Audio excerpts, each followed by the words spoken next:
Nikita, I see the board game that you mentioned earlier Oh on yeah, the background. yeah, Arrived? yeah. Arrived. Um, Good stuff. Quite a long time to set up comparing to others, but Mm-hmm. yeah, worth it. Especially if you are kind of spend your childhood in Eastern Europe. Yeah. Um, I, by the way, I was quite surprised that like when you live in a bubble, that the Heroes of Might and Magic is quite a phenomenon, but only for Eastern Europeans, predominantly because Yeah. of the piracy, I think. So the most kind of concentrated fan base is in Poland and Russia.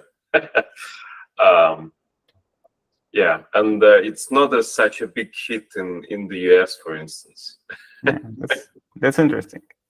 Okay, I see that it's 10:05 Berlin time, so good morning, everyone. We're welcoming you at Designing and Leading Large Meetings podcast.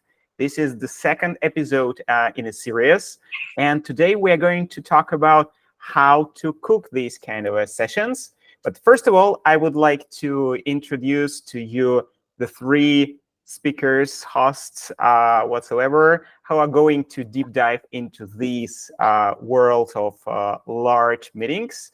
And well, let's start with Maxim. Yep. Morning, everybody. Thanks you for having me here. Um, Basically, what I do is helping organizations to do their things better.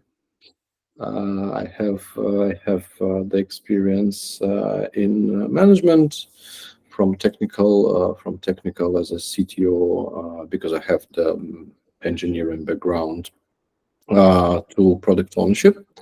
And for the last 15 or so years, I'm helping organizations as a consultant, either external or internal, in building better products. And facilitation is a huge part of my job.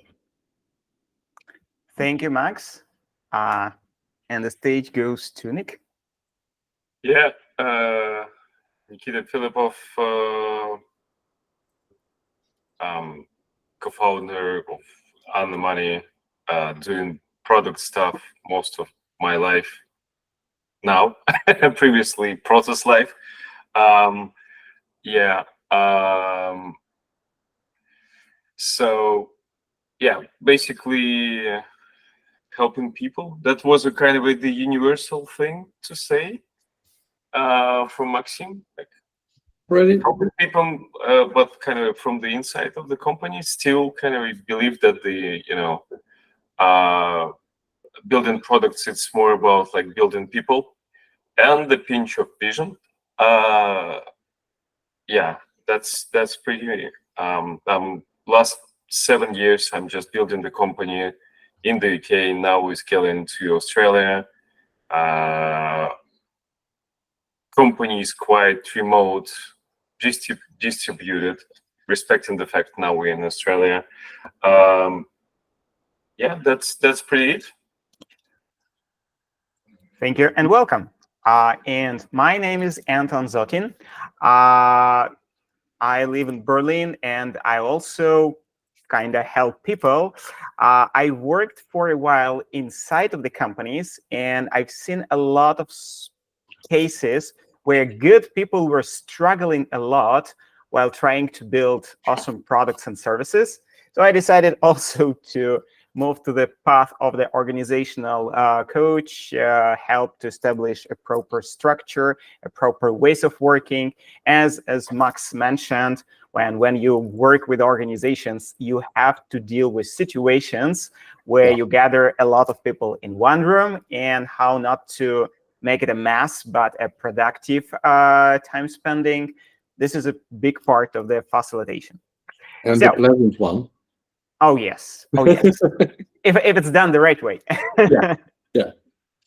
It's because like it's very often I talk with my with the new customers and they're telling me, Anton, actually we have plenty of bad experiences with putting a lot of people into one room, so we are not sure that we like facilitation. And then it takes certain efforts to explain them that what they experienced maybe wasn't a proper facilitation. But coming closer to the content of the today's podcast, so thanks for everyone who provided us feedback with the first episode. The first episode was kind of the launching one.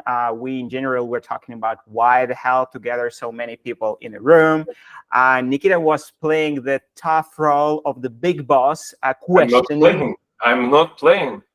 Yeah, that's true. Yeah. He definitely is. Yes, and today, based on all the questions and the feedback that you provided to us, we're going to deep dive into the topic of how to cook.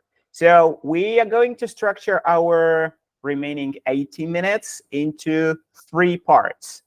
Understanding context and needs, basically the preparation phase, how large groups work, and how to design and prepare. And with the first one, the understanding context and needs, while sounds like there is nothing about facilitation here, we 3 of us agree that this is a very important part Indeed. of designing and leading large meetings. And with that, Maxim, would you like to kick off this part? Sure, I can start, and I definitely think that both of you will add up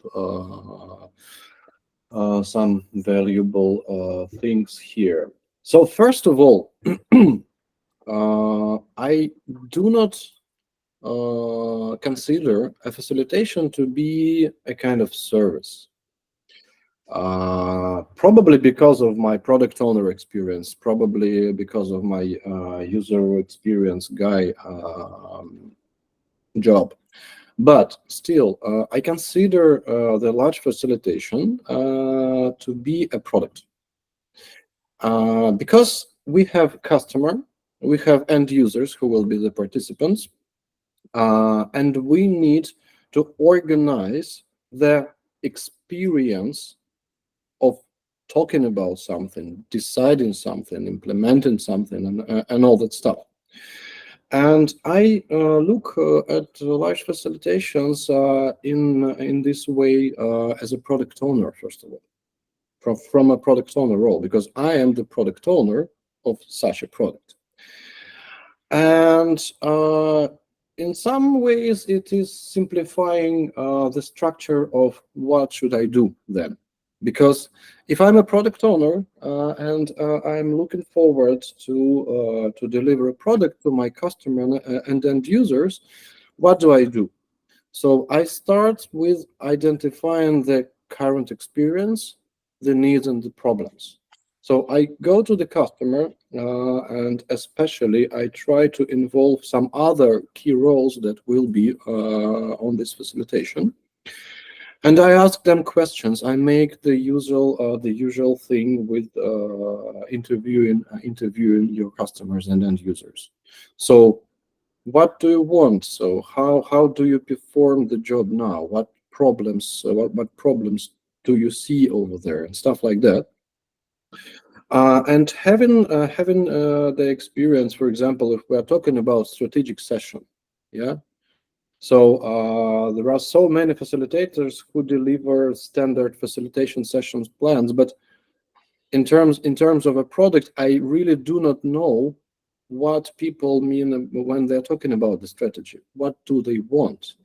Can we be precise or like having an example, because that's the worries me. Like we are you're talking about like strategic sessions, like I don't know, like business strategy or the product strategy. Then it might make sense to me, because now like I'm just listening how to be a good person in the room.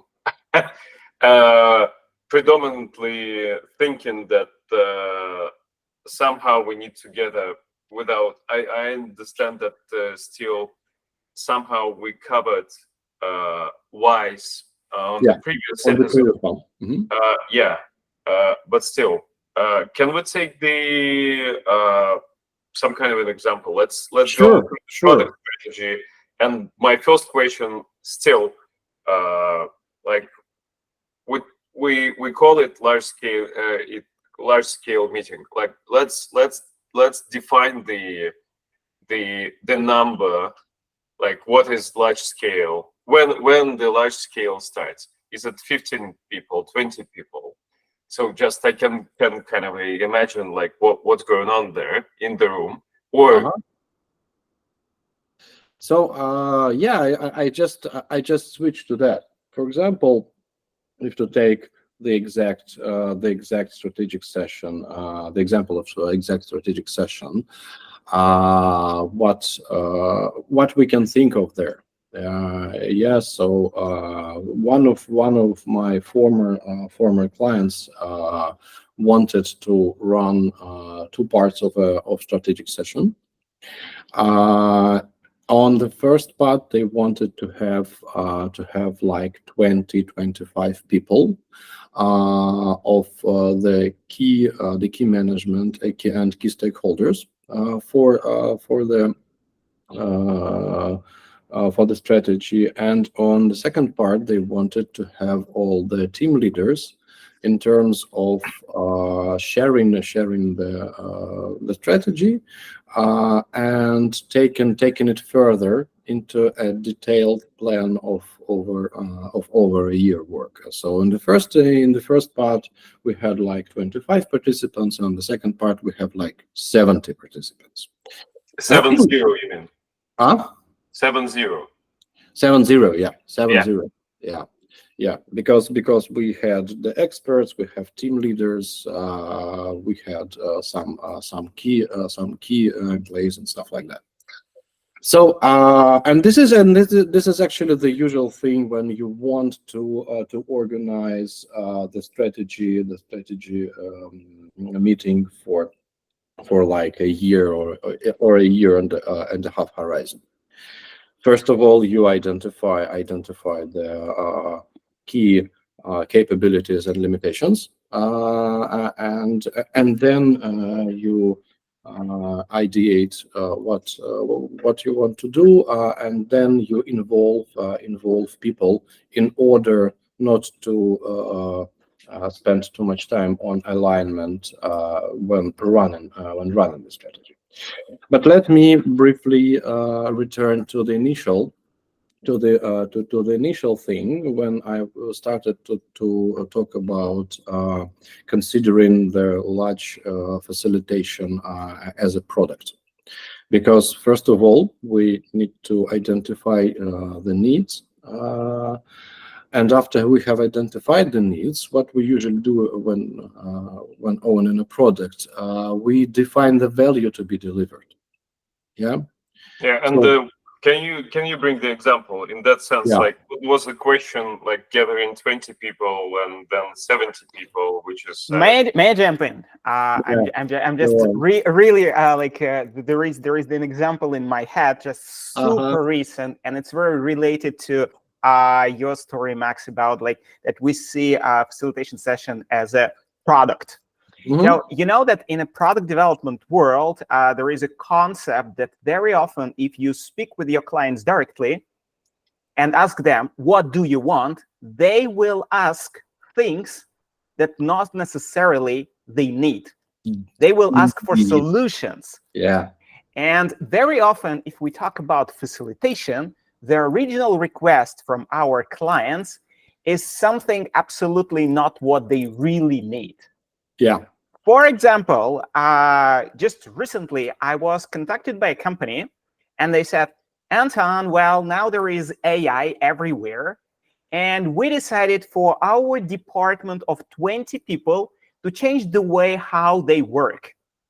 And actually, we prepared already educational materials and all of this stuff. So we're gathering people for 5 days, like 20 people for 5 days. But for 4 days, we are going to run an education. So the first day, we need you as a facilitator. just to run a funny get-together exercises, talk about why AI is important, and then because, like, based on my previous experience, I know that these kind of requests smell. I ask them, could you tell me more about like why you decided to use AI, what that would mean for your people? And then I open gates to hell because they started to tell me that actually the whole this transition creates a lot of conflicts, a lot of problems, that not a single meeting around all these ideas went well. And then I told them, guys, if you ask me to come for one day to run these funny exercises with you and then leave, then the next 4 days, it would be a torture for everyone. Yeah. Actually, what we need to do is to let everyone speak up, to share different opinions, to basically give the playground for all these conflicts. And then throughout the next 4 days, through this education, to have the points of empirical control, that everything goes good, that it's actually applicable, and maybe on the fly to change these things. So it's actually not 1 day of facilitation at a funny one and the 4 days of education.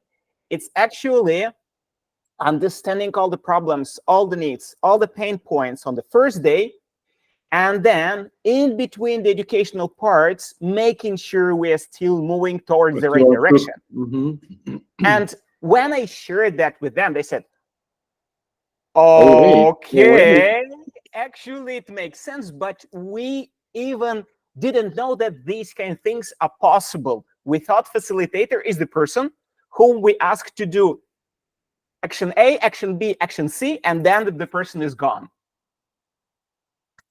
Yeah. And while I was listening to you, I have remembered one thing also about the solution instead of the need, because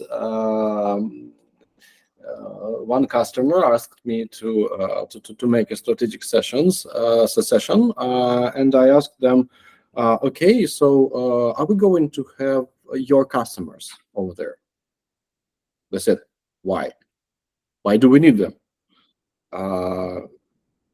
And I asked, okay, so what do you want to do? They say, we just want to structure our strategy. What areas do we need to move in? What projects do we need to do there? What products do we need to build over there?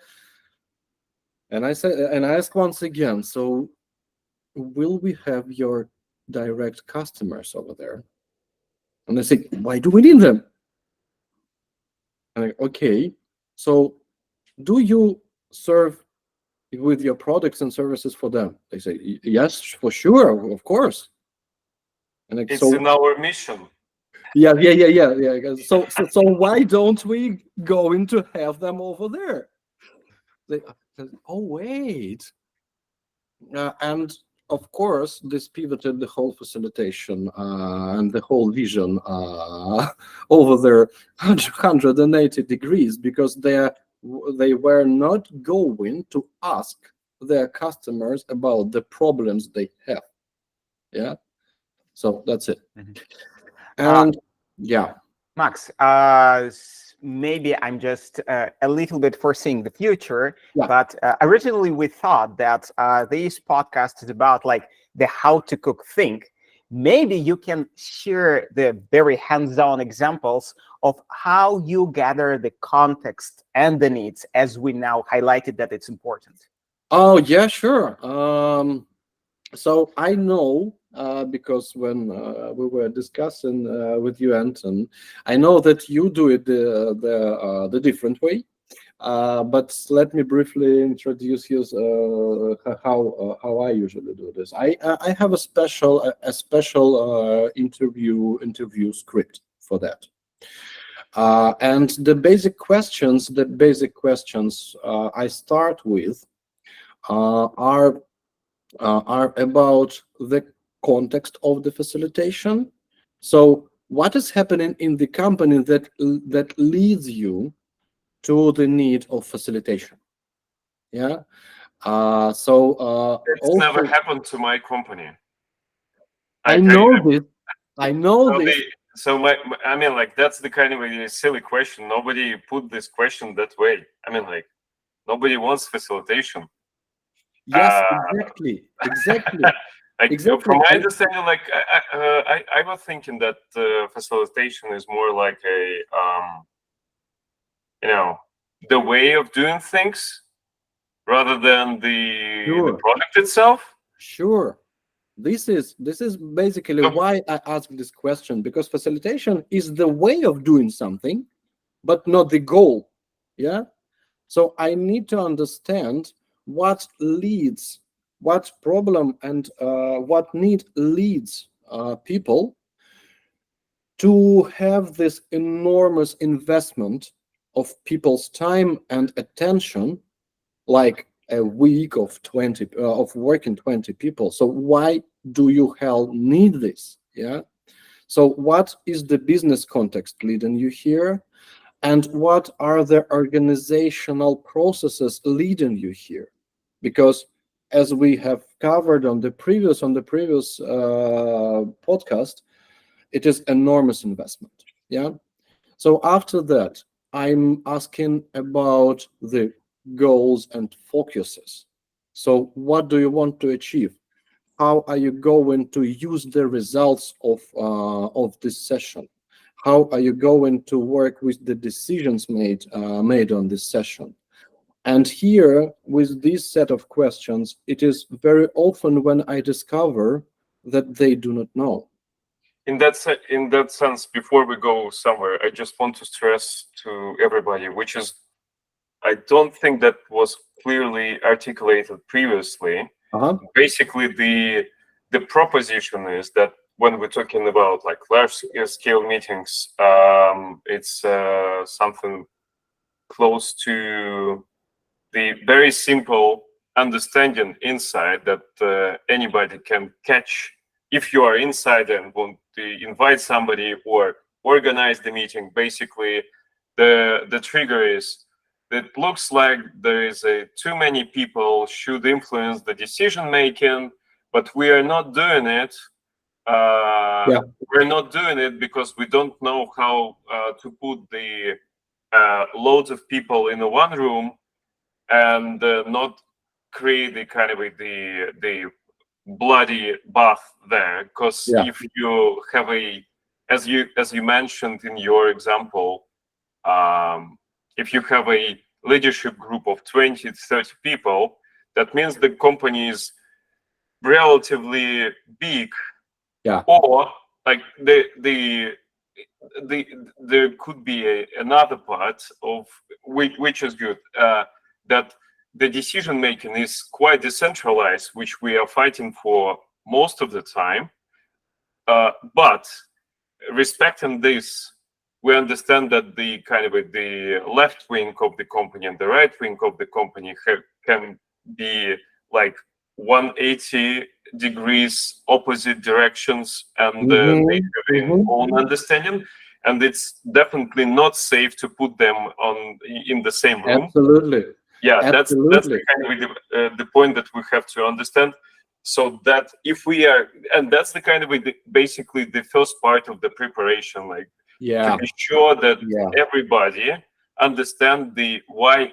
Because if you understand that the like the person number 1 and person number 19 is very important to kind of to build the new motion in the company. So you have to act as a one, and you know that historically they are, for some reasons, maybe for better, maybe for worse, now working in opposite directions, and you are just postponing the moment when you are kind of state the direction and just kind of break a few bones without discussion, or excluding one part, that like you do not provide this kind of inclusion because you have a better relationship with one part of the company and the worse relationship with another part. So like in most of the time, people from my point of view and my angle and my previous experience is that they just postponing decisions. Yeah, They Well, did. to others. Nikit, the reason or one of the reasons could be that what you're talking about, that like this right wing and left wing, it smells like a conflict. And people are afraid of conflicts, and typically they don't know how to deal with them, especially in organizations. So they automatically try to know to soothe these things. Let's not invite the conflicting parties. We are going to talk about strategy for our backend development. Let's not invite front-end teams whom we serve. Just because they complain a lot, they don't like the backend that we're building. No. We are not going to invite them. But Yeah. actually, if I'm doing this context and links gathering, I need to understand this story about the conflict between backend team and the front-end teams, and to say, no. Now is the time where to bring this conflict into the room, and to bring the front-end teams as well, that finally to speak up and to go through these things. And then, as a facilitator, this is your job, how to lead people through these conflicts so they will not kill each other. Let me add up one more very important thing that Nikita has mentioned, and thank you so much for putting this here, because when I'm asking the questions about the context, about the goals and focuses, and about the participants we're going to have there, I also looking for the general management culture of the company. Because some companies, I will polarize here, but because there are too many things in between, but polarizing things, some companies have democratic styles of management, and they want to decentralize the decisions. Yeah, but some companies have more like autocratic management, and they want to centralize the decision-making process. And both these companies ask for leading huge facilitations. But really, what we will be doing there will be very different. Because when we have autocratic people, then we will be gathering the data and leaving the decision-making part to the key persons. But on the other hand, if we're facilitating it for a democratic style management, we will be focusing on totally different things. We will be focusing on what areas need decision making and who will be empowered in this decision making. And in both of the situations, we will have 50, 70, 150 people in the room, but what we are doing will be super different. Yeah, and this is why I'm really against standard facilitation plans for huge things. One more thing, returning to how I get this context and needs, and it is a very important thing, but you have already mentioned this. I ask my client about what roles will we have on the meeting, and what is the difference between these roles in terms of their empowerment, in terms of their interests, in terms of their attitude to the topics we will cover. Because here we start discovering conflicts, and here we start discovering the context of how much alignment will we need in the meeting. Because, for example, if you invite team leads to their strategic meeting where managers hold the context, but team leads have no clue about the context, we will definitely need to spare a lot of time in sharing and aligning their sharing. Well, may I jump in? I would like to add that, and just to show for everyone how deep the rabbit hole goes, that the context, the understanding of the context, could be as deep as on the top of everything that you, Max, already shared, also to understanding the story of the company. So, for example, the way how I'm doing, I'm also asking different people in different groups of people to tell me the story of the company. I want to know the past. So, Nikita, you mentioned that recently your company got an extension to Australia. I want to know these stories of acquisition. I want to know how this happened. What were the reasons? If a certain big changes in the company happened, I don't know, move the headquarters, change the CEO of the company, change the structure, these are the things. Well, these could be the elephants in the room. I want to know about these elephants in the room. Yes. Yes. I want to know about these elephants before I sit on the plane, go there, and realize that my facilitation script, so beautifully made and confirmed by all the clients, is totally wrong. I want actually to prove my facilitation script to be wrong before I sit on the airplane. Yeah. In that sense, there are kind of two questions for me. Like, first one is quite an intimate subject, close to the, so it's very personal. Like, when somebody is saying that it's a business, nothing personal, it's a business, like business is very personal.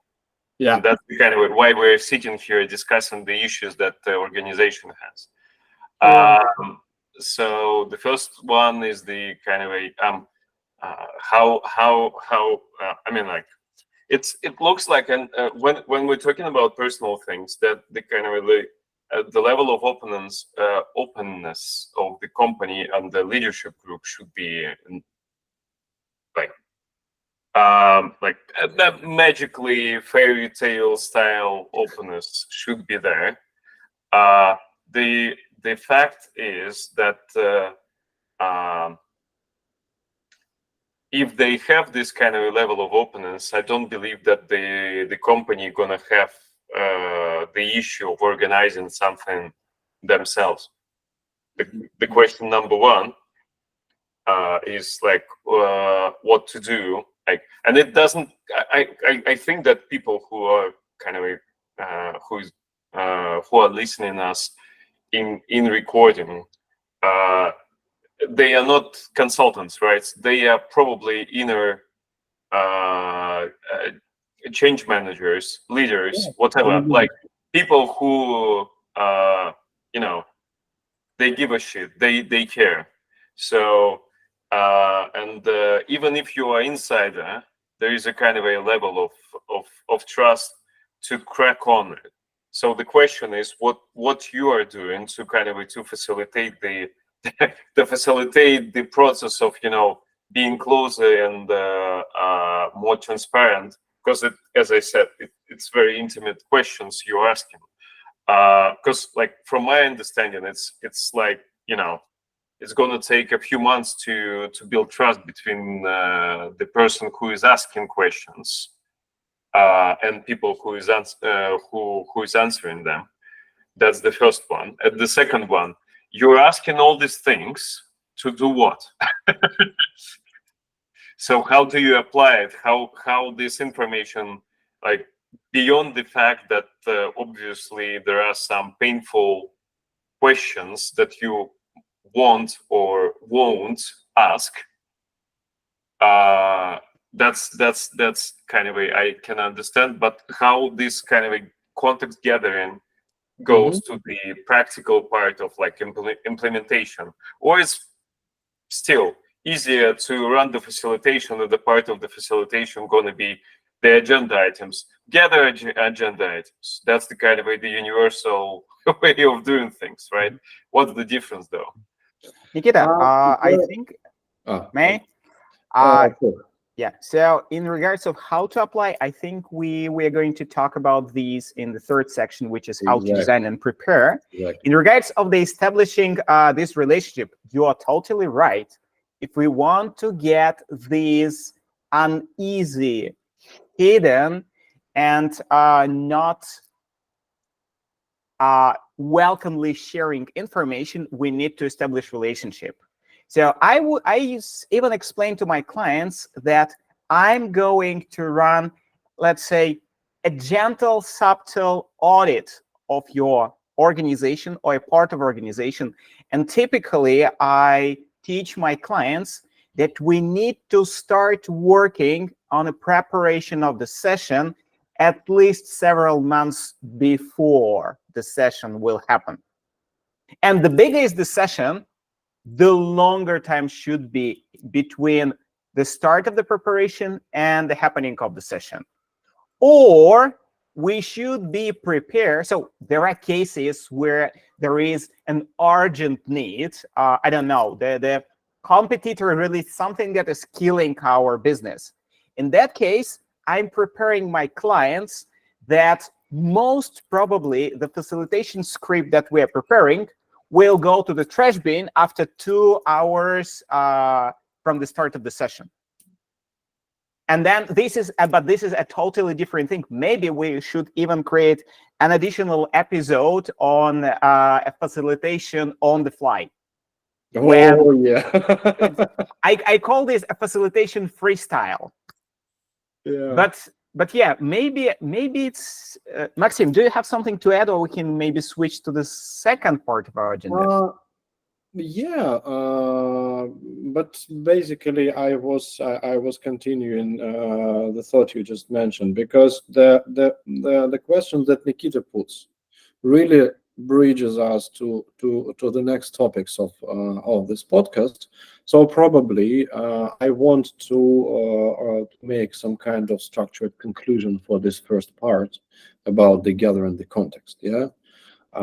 Yeah. So first of all, we're talking about large facilitation as a product, which has customer, which has end users, and our role as facilitators is to design and run the user experience through these things. And for making that, we definitely need to identify the value that we need to deliver with this product, with this meeting, yeah, and get rid of everything else. So this is what is this about? And small part of answering the Nikita's question. So how people react to these tough questions. Well, frankly speaking, I do not face too many problems with that. I do believe they're gonna lie. Yeah. Everybody's lying, like Dr. Harl says, and it is okay, because everybody's reality is differs quite a lot. But the important thing here to add is that usually when you ask them what conflicts do potential participants have, believe me, they tell it all, because this is a pain. Yeah. And if my client is experiencing difficulties with such questions, then for me it is a very important sign that I will need to be very careful when preparing this stuff, because I always will, as in just several minutes we will see, I always will face many problems during the facilitating, because it is by design. Yeah. But if my client having difficulties answering the questions about the difficulties we are going to face, about the conflicts that people have, then I understand that that I'm not it is not feasible to understand what problems I will have during the session before the session. every time when I can this, I do this because it it really helps not to jump into the freestyle facilitation like Anton mentioned. So shall we jump into the next topic? Yeah, because you mentioned that yeah, what's happening in the middle. Maybe now it's time to talk about how large groups work. Yeah.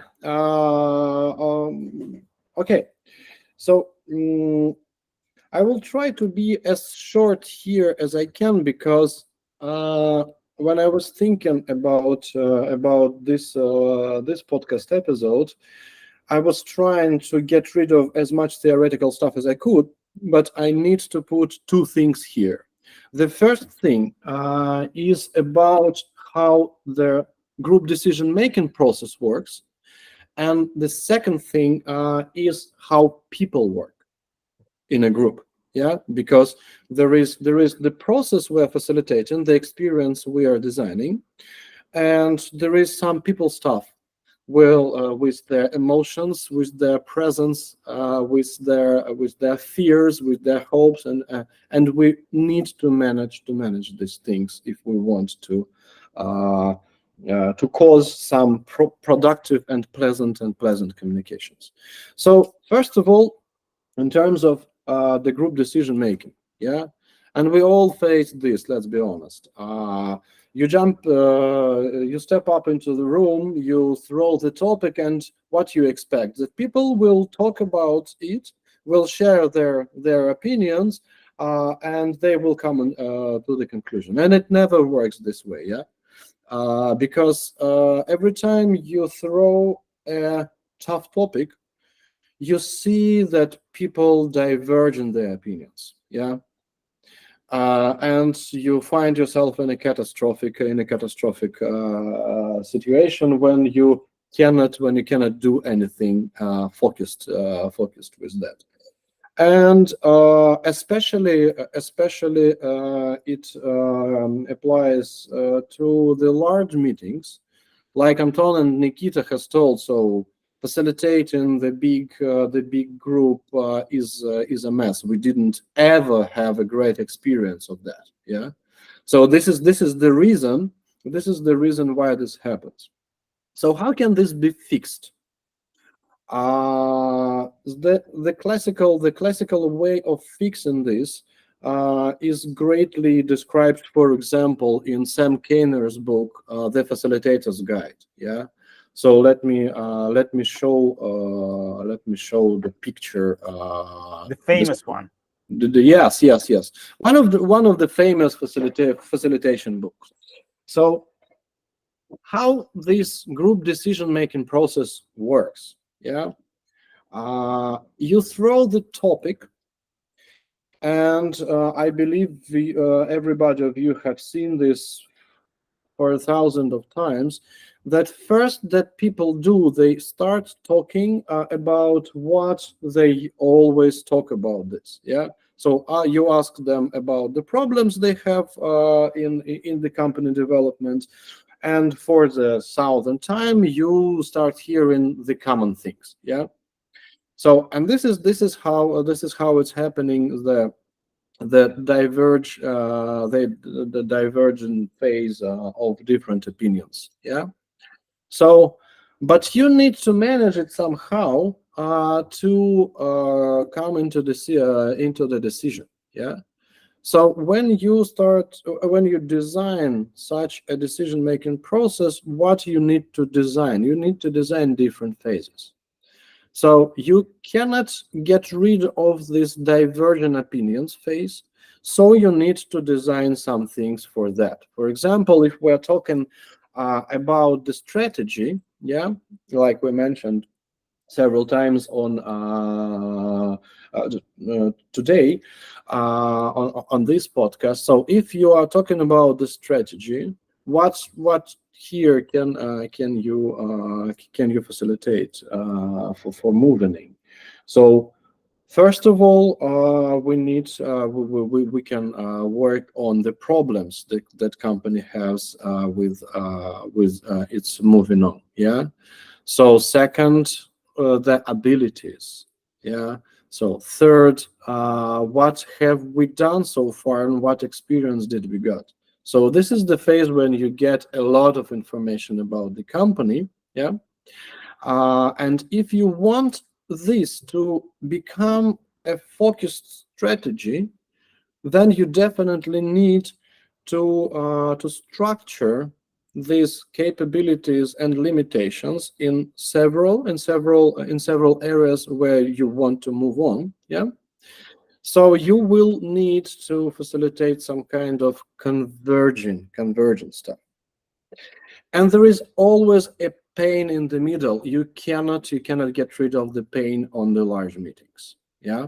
Because when people share different opinions, it always starts hurting that we won't be able to make any decision. Yeah.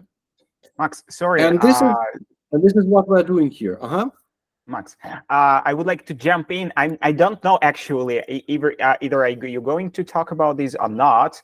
Okay, sure. Which is really important, I think, for this picture. That what happens if you don't have a facilitation that the group typically go to the converge as fast as possible. Were you going to talk about this? No, jump in. Okay, so the beauty of this picture is also that typically people at the start of the topic, they know that the pain is coming.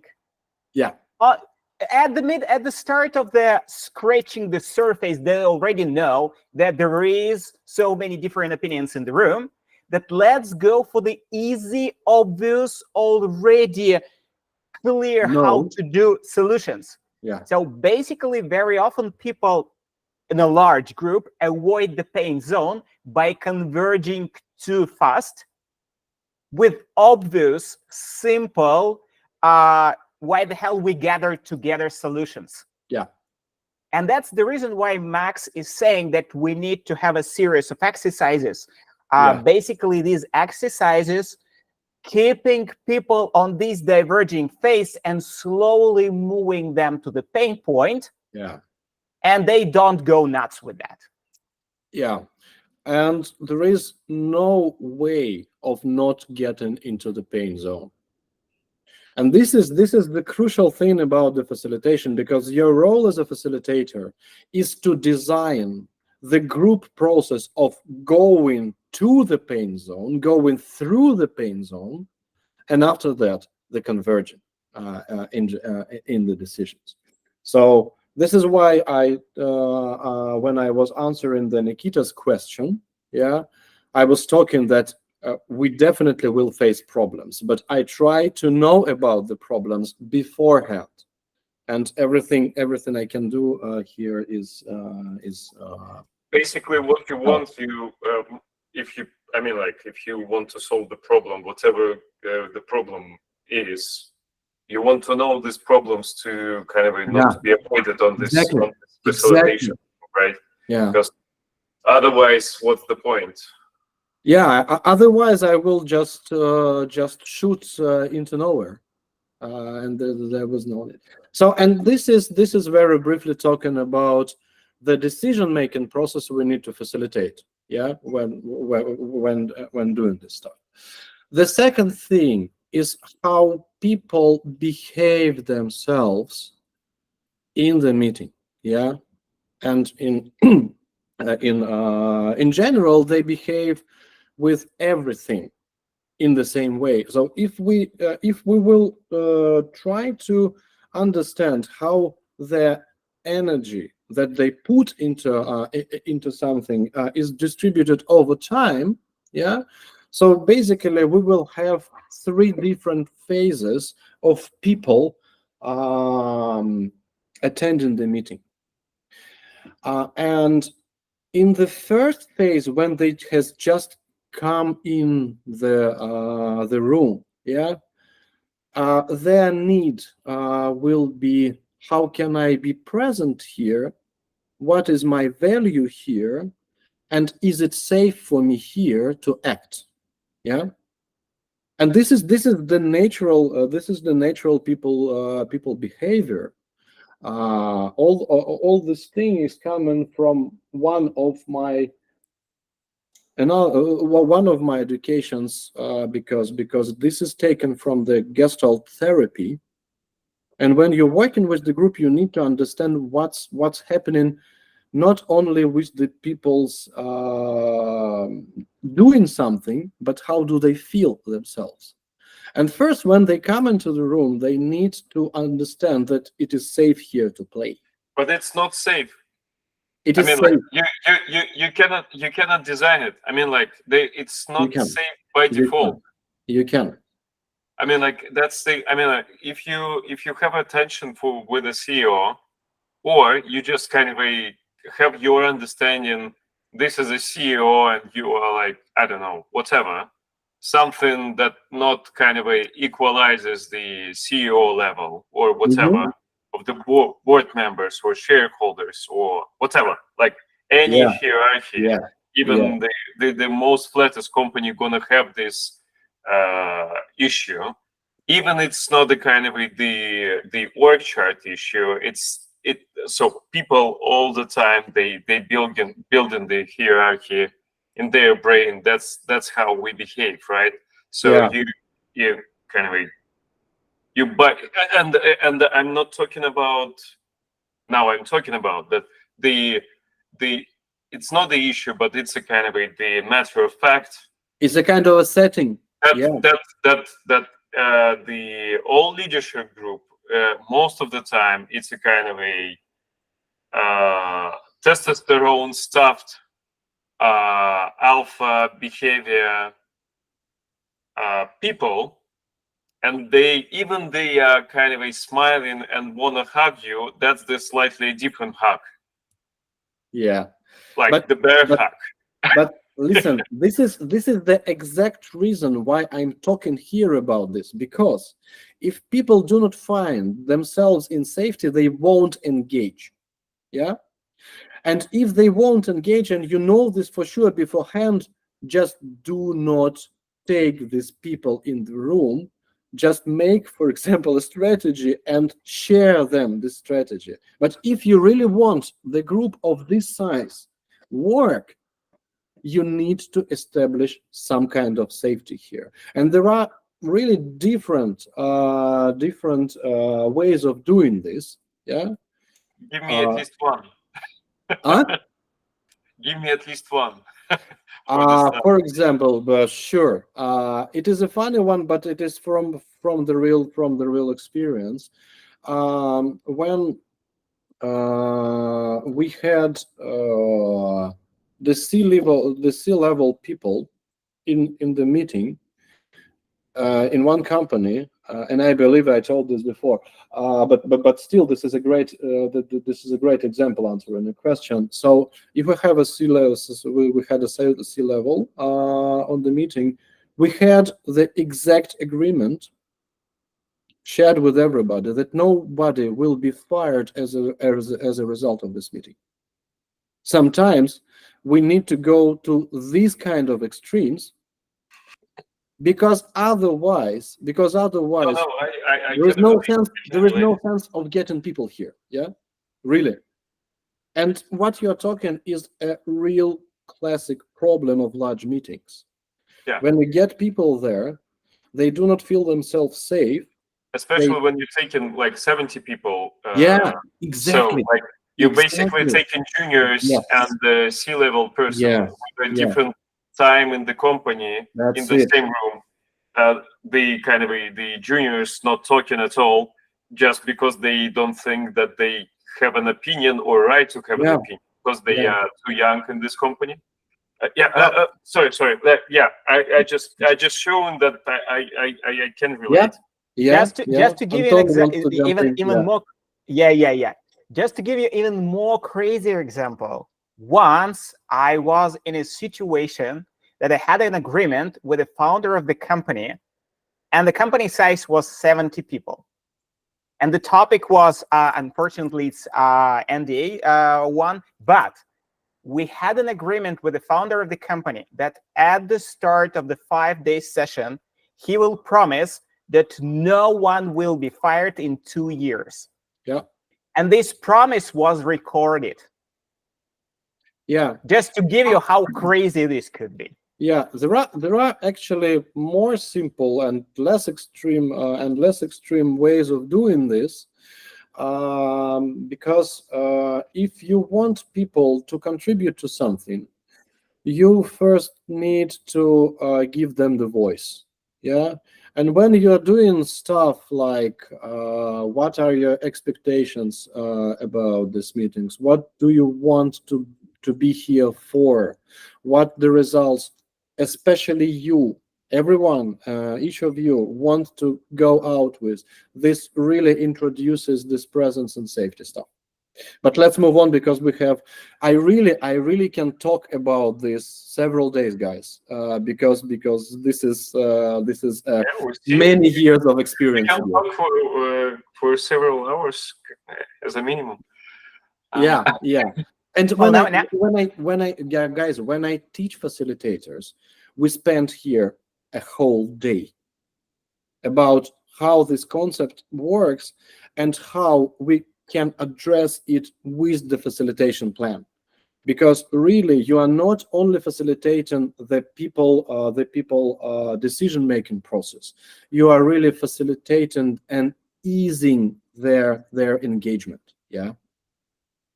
And the key thing really is here, if you cannot build this, do not get that amount of people in the room, because it will simply doesn't make any sense. Okay, so the second thing which is happening where the pain is happening, yeah, is the attachment. Because to put it simple, if we want to go out with the strategy, then everybody needs to be focused on bringing in the strategy activities that will move the company forward. If you are not working on the synchronization of people in this area, you won't be able to go out with something feasible and something focused. Yeah, so everybody needs to go into this state of thinking on that level of abstraction you need, and on the topics you need. Yeah, and we need to put our facilitators' effort here also. And the last thing, and we almost always skip it on facilitator or on the facilitations and on the meetings, is satisfaction. Yeah, so to put it simple, you gathered 70 people in the room, and they had a very hard work for several days. If you do not let them to share their satisfaction, to structure the results, to see their contribution, you will ruin the process of this facilitation. Yeah, and this is how people in general engage into the meetings. And there is so much emotional stuff here that is happening, but this is really a topic for the facilitators course. Yeah, but one last thing I really need to mention here is that all participants across this cycle of experience are very different in their energy expenditures. Yeah, because there's people that, like participant one, are jumping into the room. They are with a very high energy that I want to solve everything and stuff that, and they lose their energy very quickly. So when the group is thinking about the decision, so they are not working anymore. Yeah. So there are other people, like participant number two, who are very slow. Yeah. And everybody has made all the decisions already, but they start to understand what's happening here in the room. What is important here for us as facilitators, we really need to synchronize all the participants on the current stage goals and focuses, being present and safe, being attached to the topic, and being satisfied. This is the huge challenge when you run especially large things. So yeah, that's it. And I think Anton also wanted to talk about the speed of these things before we move on to the next topic. I would like to mention the speed already in the third part. So yeah, it looks like we're naturally going there. So now with everything that Max shared and we discussed in regards of how big groups work, we're moving to the third topic, which is how to design and prepare such sessions. And from this side, so no, I see it as there are two ways how to explain this. Mhm. And there is an easy way and there is a hard way. As always. So the easy way is you go for any facilitation encyclopedia that you can get, and you take different exercises. It could be Sam's book. It could be any Agile community collection. It could be This type of things. Yes. this time of things. Many people like to go to liberating structures, but it's important to understand that this is the easy part, and it's not always solving the problem. Because all these encyclopedias, all these libraries, it's just a huge set of toolboxes. And there you have tools, but tools do not have brains. And what I see a lot of young facilitators, they are overwhelmed by the enormous amount of these tools. They're playing with them like with Lego bricks, designing something that looks, wow, nice. Here we imagine ourselves flies. Here we're trying Walt Disney's hats. Now we're playing with Lego. And like, there is a lot of fun. But then at the end, there is no deepness. There is no understanding of everything that we were talking about before. So in my opinion, I would like to focus in talking about how to design and prepare, not about these toolboxes. Just realize that these toolboxes are resources that you need to use wisely, but rather to think about what kind of a spirit, dynamic feeling you want to get during the large meeting. And the one thing that Max already spoiled is the speed. Yeah. This is very interesting. So and this is basically the first thing that I cover in the first calls with potential clients. Be prepared that large meetings will go slow. Super slow. And by slow, I mean super slow. Yeah. People, I don't know why, they expect... For facilitators, you gonna charge for 5 days. I can tell. Yeah. Exactly. Good approach. Can you manage it like in a day? Like there is a kind of a golden rule. If you can't agree on something in 30 minutes, you won't agree in 5 days. Why why we kind of saying the opposite things here? That's a fun question with a serious answer, because the last diagram I have showed you is about aligning the speeds of participants. And if you are not in the situation where you can manage that, don't do this hack facilitation. Because And really there is no sense. there is another yeah. And there is another explanation. So guess what? Companies naturally go fast. Yeah. Like, let's have a call for 5, 10, 15, 20 people for an hour and decide something. So here's the trick. If you're calling a facilitator, most probably these approaches already didn't work. And you need to try something different. Something different in terms of speed is actually to be so crazily slow that you will start to get in a large group the way of thinking that you haven't experienced before. Basically, new insights, new out-of-the-box ideas, and the synergy of these ideas. So actually the ones on top of them will arise. For that, you need two things. So basically, what you're saying that we need kind of all this. I'm constantly reflecting on why I need the kind of the large scale meeting. So basically, it's not about like the design, like the defining the tactics, basically, right? So that's the not the point. Like you don't need a facilitation, or you can go with a facilitation on the level of daily stand-up 3 questions, yes, which is the facilitation itself. Yeah. yeah. Okay. Good. Yeah. Good.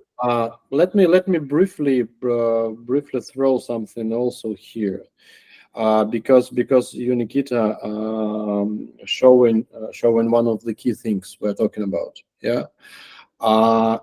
When you in the system, when you work in the company in operations mode, you can be fast. But if you are working on the company, you want to change something, you cannot operate in the way you usually work, because from inside you cannot manage the system. And this is why the speed really slows down 3 or 4 times from the usual speed of working. Because it is not an operational stuff. Yeah. Then there is another wonderful explanation. So for the ones who want to go really deep into this topic, why it matters, there is a wonderful book by Cal Newport called literally Deep Work. It explains that actually, if we take a look at people, the bright people like Abraham Lincoln, Isaac Newton, and the people like that level, what they were doing a lot, they were creating for themselves an environment for a deep work, for deep thinking. And very often it was a state where nothing was interrupting them. So for example, a very repetitive pattern that was happening in their lives, they were walking and thinking a lot, like really a lot. Now, even with the single workers, this is literally nearly impossible. Yeah. So this is the first thing that I teach people on my trainings about the personal efficiency. But if we're talking about the large group, why this slowing down is needed, just to create a shared deep work space. Yeah. Basically, to let these people, maybe the first time in their life, to not being interrupted by all the Slack messages, emails, calls, whatsoever, and altogether slowly to understand what the hell is happening. And very often, the results are super surprising. Like, I remember there was a client, like the whole idea of the 3 days workshop was about creating a strategy for the next year. And they were like super confident that what they are going to do. In the middle of the session, they realized they need to shut down the business. And that was like, they were speechless, because they said, we don't know why we didn't come to this point on a regular like work schedule. So that's what we want to design. Because you simply cannot. Yeah. And like one of the, for example, key things that I'm asking the biggest person in the room at the start of the session to come on the stage and to say, this is your work. So if you will try to write code or emails or check your Slack messages or browse whatsoever, like do things that you think are important, you actually burning the money we invested. Yeah, you're crushing. Investment is for us here to slow down. Yeah. And really, really immerse yourself into all the activities, not actually do a lot of activities. Another very typical mistake of a young facilitators, to pack it like, well, everyone still think 8 hours work day should be applicable for the facilitation. Fuck no. No. Typically, the way how I propose it, I say, we work 3 hours in the morning, then we have 3 hours break, and then we have another 3 hours of work. And I typically try to find the location where these 3 hours of relax will actually mean relax, not checking the emails, writing code, and all of these things. Like the ideal case is to find a spa center in the middle of nowhere with bad internet and with bad mobile phone coverage. Thanks to Europe, there are so many still places here for that. We've done kind of a few times, I think, good sessions. One was just between co-founders, like people of 5 or 6.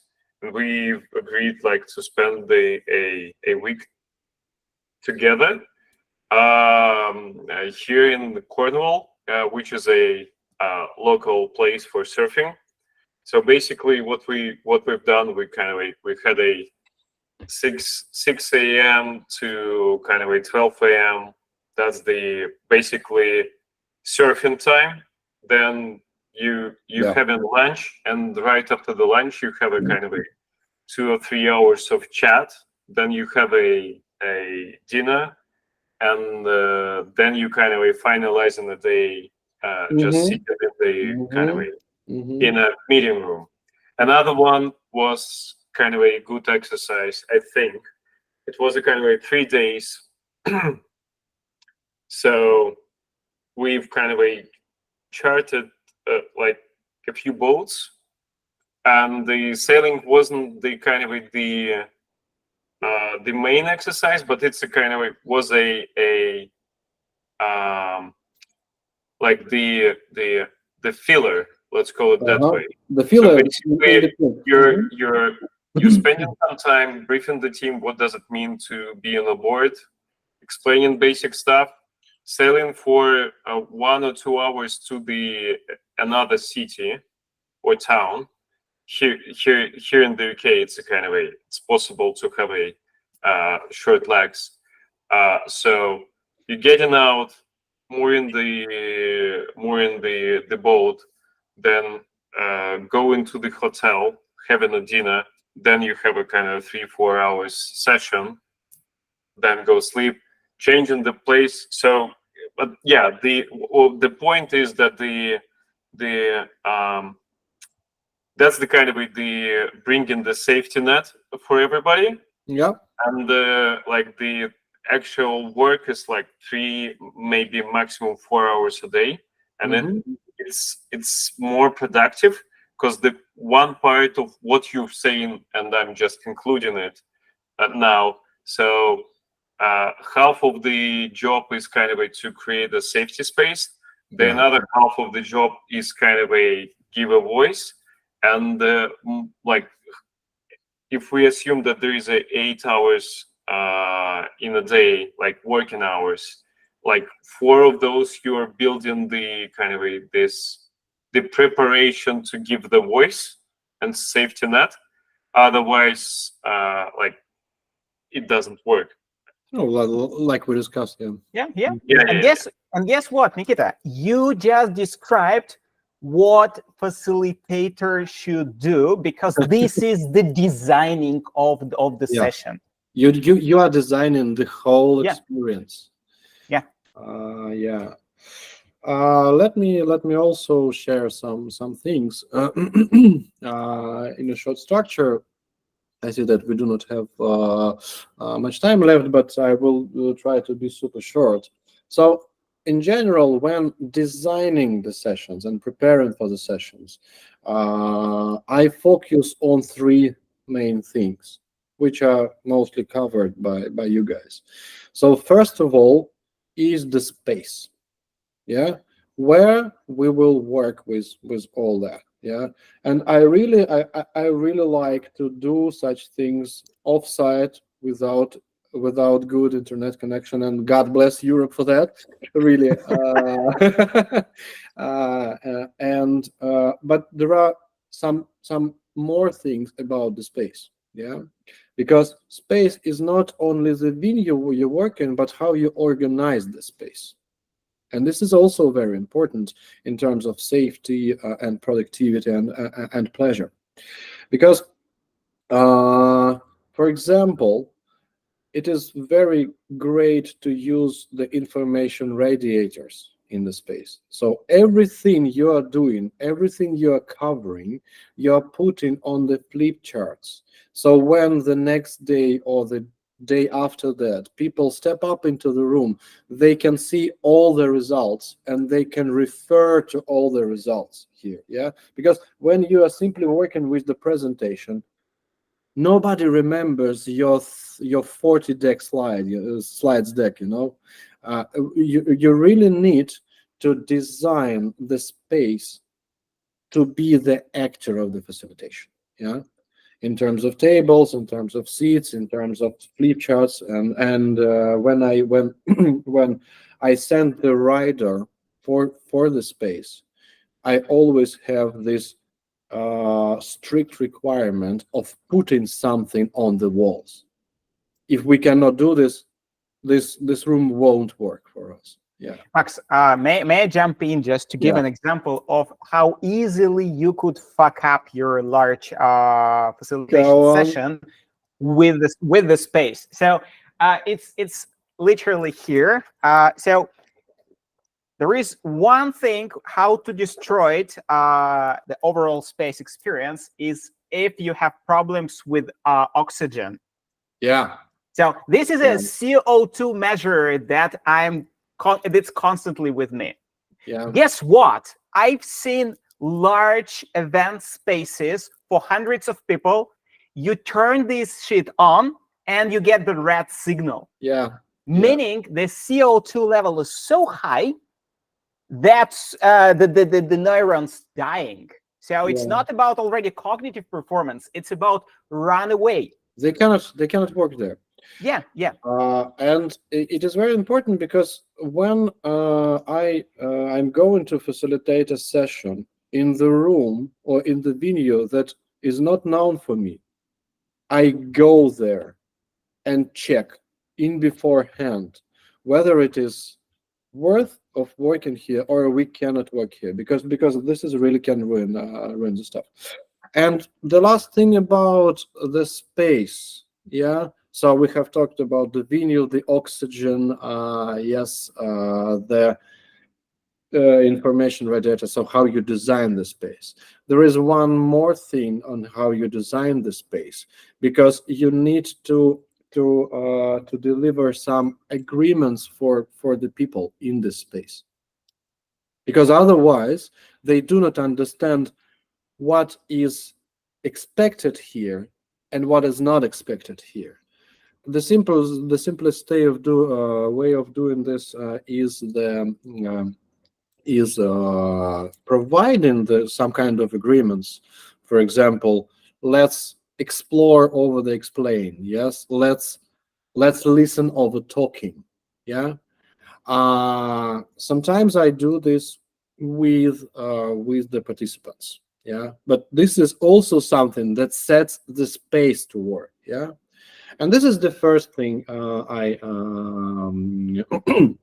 care when designing and preparing for the session. So the first thing is space. Yeah, the second thing is facilitation plan, of course. And unfortunately, we do not have much time for talking about this. But Max, to put it very short, Max, yeah. I would like to jump in. I noticed that also we haven't shared so much about the facilitation plan, but then I realized that actually when we're talking about the large scale meetings, the facilitation plan is not so much important. This is just a tool, the tool that supports our work, but like this is the least maybe important. This is you mechanically create it. Yeah, you lead people through, but much more important is everything what we shared, in my opinion. Yeah. But two things I really want to put here. Yeah, because as the facilitation is a product, how I usually design the facilitation plan, yeah, it's a story map. It's a story map that starts not when people come into the room, and finishes not when they leave the room. And this is very important. Yeah, I really agree with Anton that it is not the most crucial stuff, but what I'm talking is the crucial stuff, because the story map of the facilitation starts when the customer requests something, because here the experience starts, and it finishes not when people leave the room, but when the decisions made on this meeting are being implemented. And this is how it is very important to make the facilitation plan, because you need to get also to get these things, also the periods before and the periods of after. Otherwise you will ruin your facilitation plan. And one very tactical thing, but that helps always a lot: you need to have at least one parallel set of activities with radically less time, that will take radically less time that in your main facilitation plan. Because your time during the facilitation will never go like you design. So for every activity you have in your facilitation plan, you need to have the activity that will take radically less time. So you will be able to switch between them during the facilitation, not throwing yourself into this freestyle facilitator mode, because the Which is last thing which you is want, hardcore. Which is yes, hardcore. because the last thing you want to do is having 150 people in the room when you are freestyler.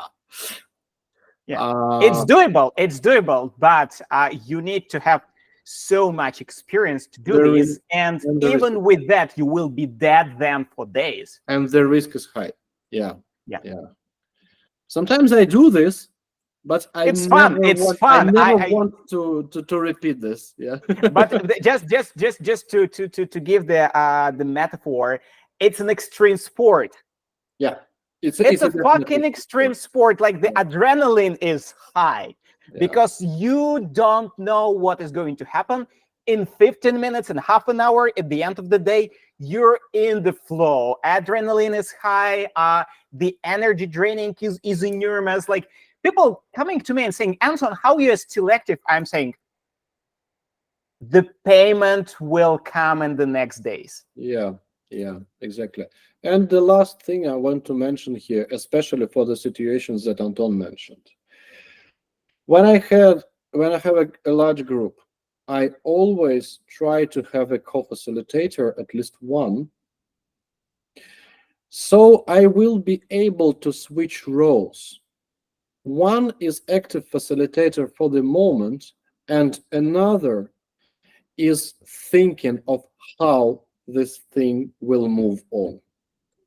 So if I have the high level of uncertainty in the facilitation, I will definitely want to have two facilitators for switching between leading and scheduling what's next. That's it.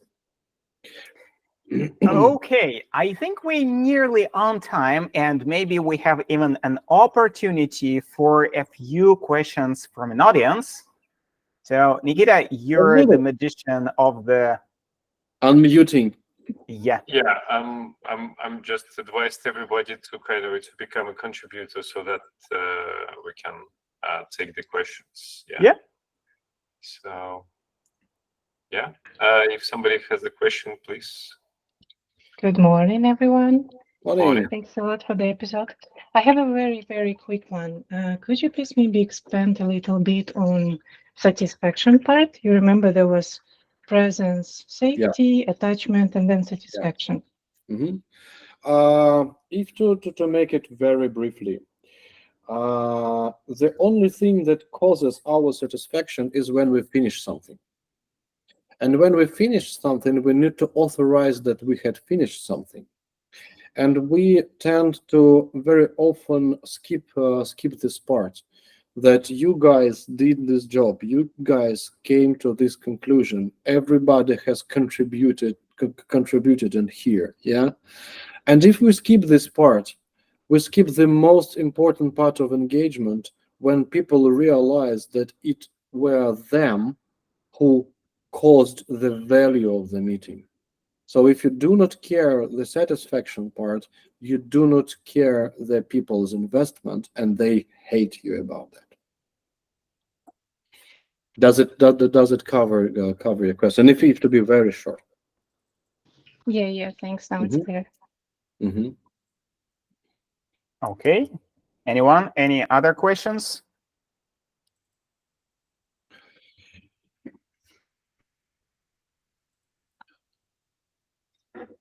We assume if there are no questions, then everything is crystal clear in regards of what we wanted to deliver.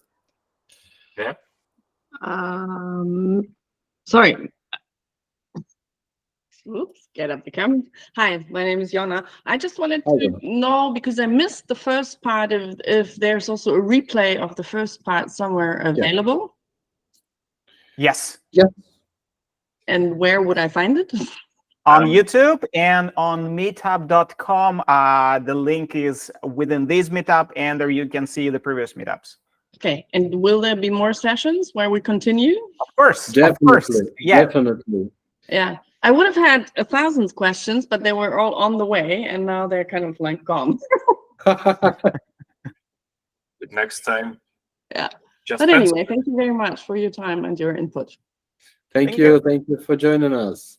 And on the next session, I believe we will be focusing on the tips of how to run these things. Could be. Yeah. But we're still welcoming the feedback. Yeah. So you, like, the ones that I hear, you can write on the meetup page or to put comments on the YouTube. The ones that are watching this podcast in recording, well, on YouTube, you just put the comments. We actually read them. So this second episode is created based on the feedback that we got from the first one. We don't have a predefined plan. We actually don't know how many episodes will be for this topic. So we are here for you. Yeah, we're just sharing our experience and set up a kind of a community for that. Yeah. Okay, then I think we're nearly on time. You know, just 1 minute, over the plans. Yeah, super good. So then, thanks everyone for joining. Thanks everyone who watching this in recording. Repost, reshare, sharing is caring. And thank you very much for Max, for Nikita to find time in your super busy schedule. And yeah, that was an amazing experience. See you next time. Stay tuned and see you next time. Yep.